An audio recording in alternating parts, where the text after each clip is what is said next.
დროებით მას საგამოძიებო კომისიამ დღევანდელ სხდომაზე 2009 წლის 15 ივნისისა და 2011 წლის ვეტერანების აქციის დარბევის საკითხი განიხილა. კომისიის წევრებმა მიხეილ მეს, გიორგი ჩითარიშვილსა და მალხას თოფურიას მოусმინეს. ვეტერან მალხას თოფურიას თქმით, ნაციონალური მოძრაობის ხელისუფლებას და იმდროინდელ მთავარსარდალს მიხეილ სააკაშვილს შეიარაღებული ძალები განსაკუთრებით ზულდა და მათ პატივს არ სცემდა. როგორც მალხას თოფურია ამბობს, მასზე არ უძალადია, თუმცა ადგილი ჰქონდა პროვოკაციებს და მის მიმართ ფსიქოლოგიურ ზეწოლას. ეს არის 25 დეკემბერი და ჩვენ ხელში აღმოჩნდა დაღუპული ვეტერანების სურათები. ჩამოხსნეს რემონტი კეთდებაო და რაღაც ხუთებს ჩაალაგეს და ელაგა ერთ ადგილას.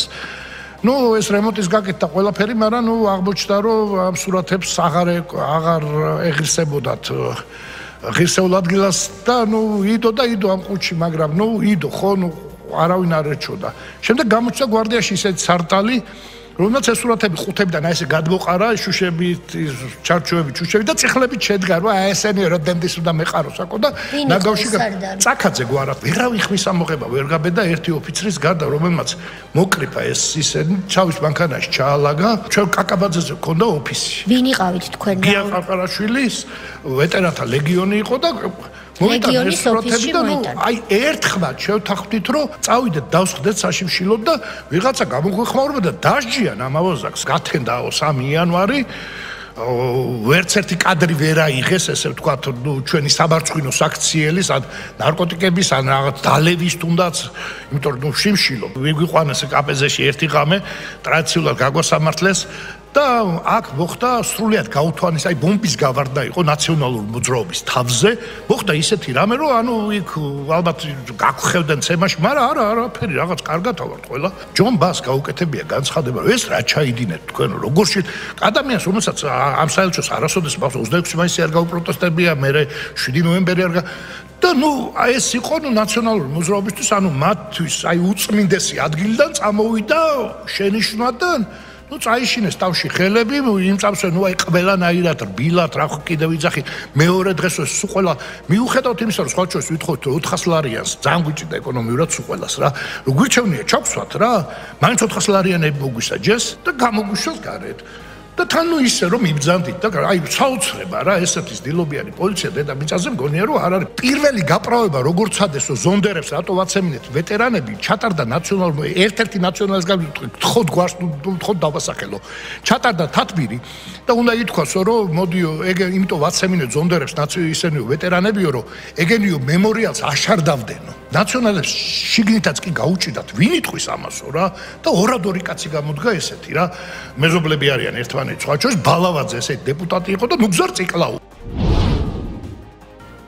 ბრიტანეთის საელჩო საქართველოს მთავრობას მოუწოდებს ადგილობრივი თვითმმართველობის არჩევნების დასაკვირვებლად ევთაოდირის მისია მოიწვიოს და ასევე გაითვალისწინოს 2024 წლის საპარლამენტო არჩევნებთან დაკავშირებით ოდირის საბოლოო ანგარიში გაცემული ყველა რეკომენდაცია. ამის შესახებ ბრიტანეთის საელჩოს განცხადებაშია ნათქვამი. ამასთან როგორც განცხადებაში აღნიშნული საქართველოს კანონმდებლობა ითვალისწინებს სადამკვირვებლო ორგანიზაციების მიერ მონიტორინგს, რაც პროფესიონალური და გამჭვირვალე საარჩევნო ზედამხედველობის მნიშვნელოვანი ნაწილია.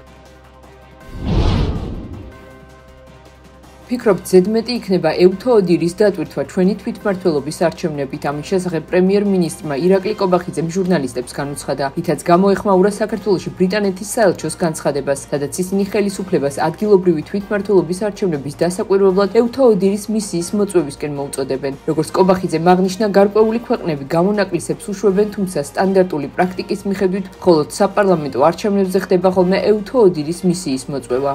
სხვადასხვა ქვეყანაში არის გამონაკლისი შემთხვევები, როდესაც თვითმმართველობის არჩევნებზეც იწვევენ ევთაოდირს, თუმცა ეს არის მხოლოდ გამონაკლისი. შესაბამისად, ჩვენ ვფიქრობთ, რომ ამ შემთხვევაში ზედმეტი იქნება ევთაოდირის დატვირთვა ჩვენი თვითმმართველობის არჩევნებით. ადგილობრივი თვითმმართველობის არჩევნები ჩატარდება აბსოლუტურად ჯანსაღი ფორმით და რაც შეეხება ევთაოდირს. თქვენ იცით, რომ ევთაოდირი აკვირდებოდა საპარლამენტო არჩევნებს და ევთაოდირმა დადო სათანადო დასკვნა, თუმცა არავინ არ დაინტერესდა ამ დასკვნით და დღეს იგივე ადამიანები, რომლებმაც საერთოდ სრული იგნორირება გაუგეთეს ეუთოდილის დასკვნას, გთხოვენ ჩვენ ეუთოდილის მოწვევას.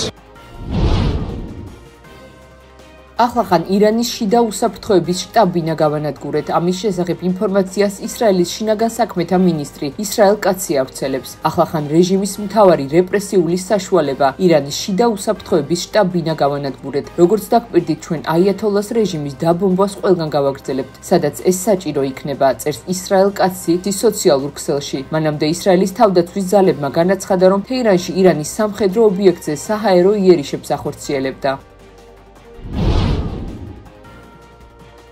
ისრაელმა ირანზე თავდასხმით სერიოზული შეცდომა დაუშვა და ამის გამო შედეგებს მოიმკის, განაცხადა ირანის უზენაესმა ლიდერმა აითოლა ალი ხამენეიმ. მისი თქმით, ირანის შეიარაღებული ძალები ქვეყნის დასაცავად სრულად არის მზად და მას მთავრობა მხარს უჭერს. როგორც ალი ხამენეიმ თავის სატელევიზიო მიმართვაში განაცხადა, ირანი ისრაელს საჰაერო სივრცის დარღვევას არ აპატიებს. ირანელი ერი თავსმოხვეული ომის წინააღმდეგია, ისევე როგორც მისთვის თავსმოხვეული მშვიდობაა მიუღებელი და ეს ხალხი არავის მითითებას არ დაემორჩილება, აღნიშნა ირანის უზენაესმა ლიდერმა. ალი ხამენეიმ თავის გამოსვლაში ისრაელ-ირანის კონფლიქტში ამერიკის შეერთებული შტატების შესაძლო ჩარევასაც შეეხო და აღნიშნა, ამერიკელებმა უნდა იცოდნენ, რომ ნებისმიერი სამხედრო ჩარევა უსათუოდ გამოუსწორებელ შედეგებს გამოიწვევს.